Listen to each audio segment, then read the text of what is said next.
It was meant to be a soft, heartwarming episode of the Kelly Clarkson Show, a sit-down with Meghan Markle to discuss her new children's book, mental health advocacy and the journey of self-discovery post-royal life.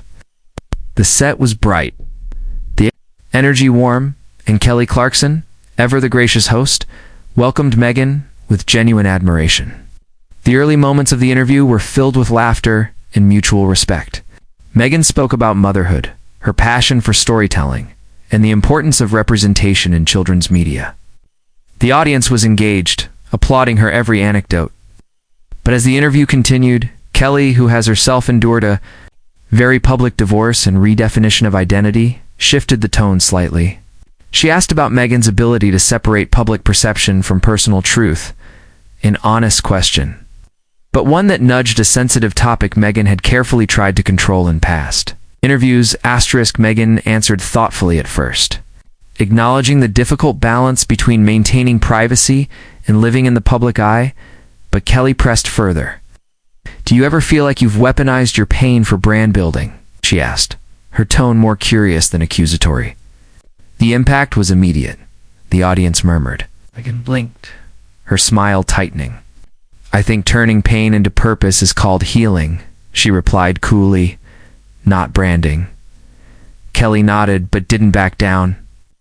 "Of course," she said, "but some people maybe unfairly feel like the narrative has become overly curated." Meghan's demeanor shifted.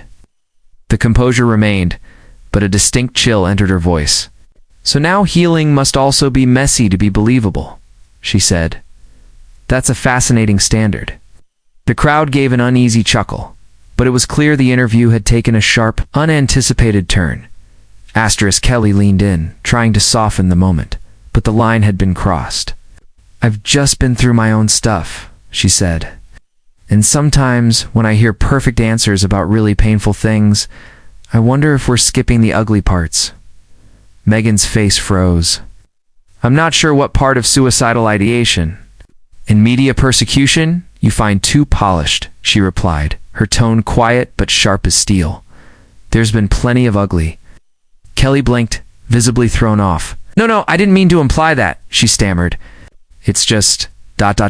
some people say your interviews seem rehearsed." That was it. Meghan's restraint cracked, just slightly. "Maybe I rehearse because the world has torn apart everything I said off script," she said. "Or maybe because I'm tired of being everyone's emotional buffet." The audience grew silent.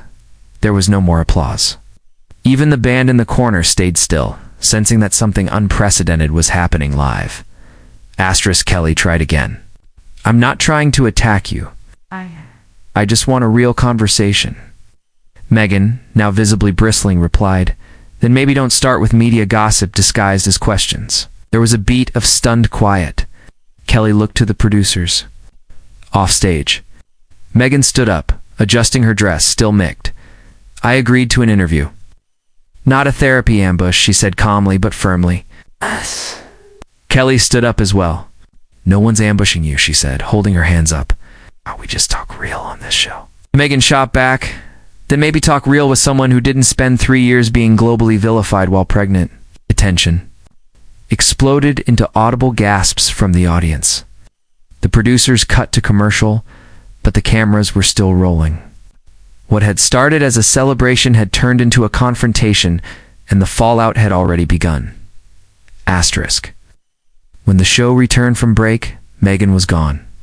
Kelly, back at her seat, looked composed, but clearly shaken. "We had a bit of an unexpected exit," she said carefully. "And while that wasn't how we hoped things would go, this is a space for real talk even when it's uncomfortable." The audience offered polite applause, but the air had changed. Meghan's departure was already trending online. Clips spreading across social platforms with captions like "Meghan versus Kelly and Markle meltdown on daytime TV." Analysts, commentators, and Twitter threads dissected every word, every expression, every pause. Some slammed Kelly for pushing too hard. Others accused Meghan of being too sensitive. And some said it was the most honest moment daytime TV had seen in years, raw, unscripted, human. Later that evening, Meghan's team released a short statement. The Duchess was invited to speak on matters of healing and service. Yeah. She did not expect to be interrogated with tabloid narratives. Kelly, for her part, addressed it in the following episode. "I respect Meghan," she said. "I've been through hell publicly, and I know what it's like. But I also believe we grow when we face the hard stuff. I asked questions that weren't easy. I don't regret it, but I also didn't mean to cause hurt." Her voice cracked slightly. The audience applauded, though the moment still felt unresolved.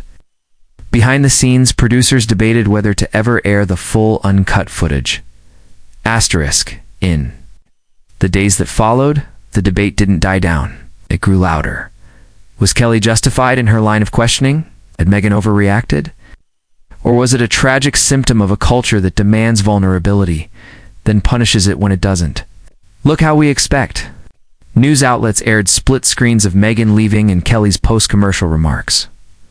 Op-eds filled columns.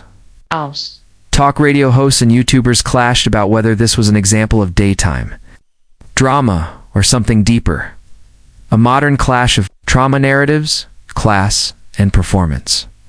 Everyone had an opinion, but no one denied that the moment had hit a cultural nerve. Weeks later, Meghan made a quiet return to public speaking during a mental health forum where she subtly referenced the experience. "Sometimes people don't want your truth," she said. "They want your breakdown." The line was met with applause. Kelly continued hosting her show, but the incident remained a shadow a moment when her reputation for warmth collided with her desire for unvarnished honesty. The tension between them had never been personal. It was systemic. One woman trying to reclaim her narrative, another trying to challenge it. Both caught in the storm of public expectation. In the end, it wasn't a winner-loser moment. It was two women, each shaped by trauma, fame, and media, colliding under the heat of lights and questions too raw for mid-morning comfort. It was awkward, unscripted, painful, and real. Which is perhaps why it mattered. Because beneath all, the noise, the arguments, the memes, and the headlines was a simple, aching truth. Even those trained to hold their poise can still bleed under pressure. And even those paid to ask questions sometimes forget where empathy ends and spectacle begins.